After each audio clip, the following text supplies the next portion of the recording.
Hi, welcome to the Fancy Tulips needle felting tutorial. Here's the picture that I started with, and here's the first flower getting started here, and here is the final project that you will be making. I hope you enjoy it. Hi, I'm Roxane Lessa, the Art Quilters Coach, and I believe that you can be an art quilter with the right training and tools. I want you to benefit from my years of experience, my years of training and trial and error to become the artist that you truly want to be. And today I want to introduce you to a really cool technique to make your own little art quilt. But first I want to dispel a myth, which is that only trained artists can make good art. I believe what you really need is three things. One is, how do you start? You need a good place to start. And once you get started, you need a good idea, you need learning how to construct the piece, you need to learn how to choose your fabrics, etc., etc. So, number one, a place to start. Number two, and it's something that I find that is missing with a lot of my students, is they need some practice with the design elements and principles and composition and be able to learn how to critique their own work. The third thing is an understanding of how to use value effectively.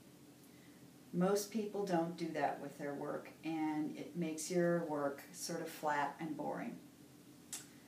So with this little project that we're going to be doing together, I'm going to be showing you how to, well, first of all, I'm giving you a place to start, and I will be giving you the supply list and also a pattern to get you going. And then we're going to be practicing a little bit and talking about design elements and understanding how to use value effectively. And I hope you enjoy this little project. So I've had a lot of interest lately in how the heck do I make these needle felted, quilted projects. And rather than teach a whole class on it, I thought I would just give you a quick demo and then you could get started on it right away. Needle felting is super easy, very quick results, very fun. And if you want to leave it at this stage, you certainly can, but you can also then take that step further, bring it over to your machine and do some straight line stitching, quilting, or some free motion quilting, whatever the piece seems to call for. Out of the way. Let me just go over some supplies that you're going to need real quick. What I would like you to get is a single needle felting tool. And you can buy them like 5 at a time. You can also get a needle felting tool that's made by Clover, and it has 5 needles in it that are replaceable. And it has a nice little finger guard so you don't hurt your fingers. The next thing you're going to want to get yourself, and you can get it at any fabric store or any place that sells foam, is a nice thick foam board here, because we're going to punch into that. And the next thing, of course, that you're going to need is wool roving. And you can see here I have some wool roving that's been dyed in several different values of green, light and sort of medium. And I've also got some darker value green right here. And this sort of orangey pinky color. And a little bit of white. So those are the colors that you're going to be using. And you can see that I started off printing out a picture of some fancy tulips that I found. And that's my inspiration for this piece. And so I started off with a simple piece of gray flannel or felt, and it doesn't have to be wool felt, it can be any felt. And I like the gray background because it's a neutral color. And you start out by putting this on your foam board, breaking off little pieces of felt like so. And then arranging it where you want it. You can twist it like this, and you take your single needle very carefully so you don't hurt yourself, and start attaching the wool to the felt, like that, just punching it in. And I'll turn it sideways so you can see, sort of like that. And to get a nice crisp edge, you just tuck the needle right into that edge, and that makes a nice line there, like so. Okay, now if you notice, you can just slide your hand underneath like this, and that will detach it from the foam. And if you look at on the back, you can see the fibers have come through to the back, and that's how you're attaching it to your piece. And that's all there is to it, really. There really isn't anything more complicated than that. Now I'm going to give you the pattern so you'll know where to put the colors, and I'm going to give you the supply list and where to get the roving and where to get the needles and so forth. So you'll be able to get those supplies for yourself. One thing I want to point out to you about this design, and this is one of the key problems that a lot of students have, is the use of value. Remember, I talked about that at the beginning. So here you see down at the bottom, where it's mostly in shadow, I've decided to use the darker green roving.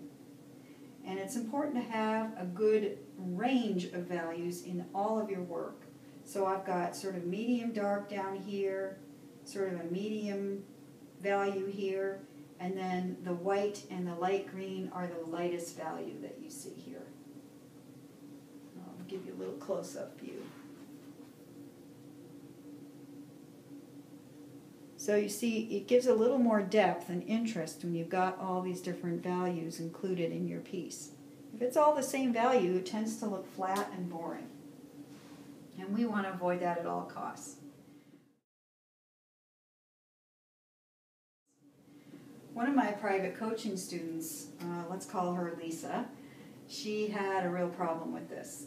She knew that her work was lackluster, but she didn't know why. And so I taught her how to use the different ranges of values in her work, and all of a sudden it was like a little light switch clicked, and she really got it, and her work improved exponentially. Another person that I've worked with, she had a real hard time, and this is sort of more of a mindset problem. She had a hard time taking time for herself, and she was donating a lot of time volunteering, and she came to me saying, I don't have enough time, I don't have enough time. And I said, well, let's see where your time is going. And we looked at that very carefully, and I said, okay, here's your problem. You need to say no to some things. You need to put your studio work, your artwork first, and take some time for yourself. And quite often, as women, we tend not to do that. We let everyone else's agenda come first. And if you're ever going to create a body of work or experiment or try something new, you need to take some time for yourself to do that. So I coached her, and now she has developed a more critical eye for her own artwork. She's experimenting more, she's having a lot more fun, and she's definitely become unstuck creatively. So that's all good news, and that's all possible. And I would love for you to try this little project at home. It's really fun, it's really fast. You can go ahead and after you're done with this, you can take it to your sewing machine if you like to quilt. And you can take the foot off of your sewing machine, so it's just the needle, and you can quilt. You can layer it and you can quilt it, which is really cool. Sort of like what I've done with this project right here. So this started out needle felting, and then I added quilting on top of it.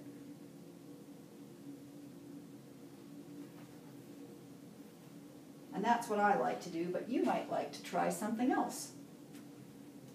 Okay, so last but not least, I would like to invite you to a phone call with me.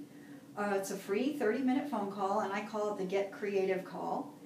And during that call, we can talk about what your hopes and dreams are for your artwork, what the kinds of things you would like to make, the things that are keeping you stuck, challenges that you're having that we can work through.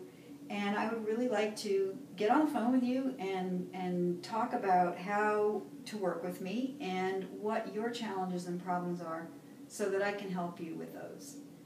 Like I said, that's a 30-minute Get Creative call, and all you have to do is shoot me an email at roxane@roxanelessa.com. That's ROXANE at ROXANELESSA.com. And if you'd like to see more of my work, you can go to my website, which is www.roxanelessa.com. Thank you so much for watching, and I hope you enjoy this project. And if you have any questions about how to make it, please email me. I'm happy to troubleshoot if you're having any problems. I also included in this video a time-lapse photo so you could see how I worked on it, starting sort of from the beginning and moving forward.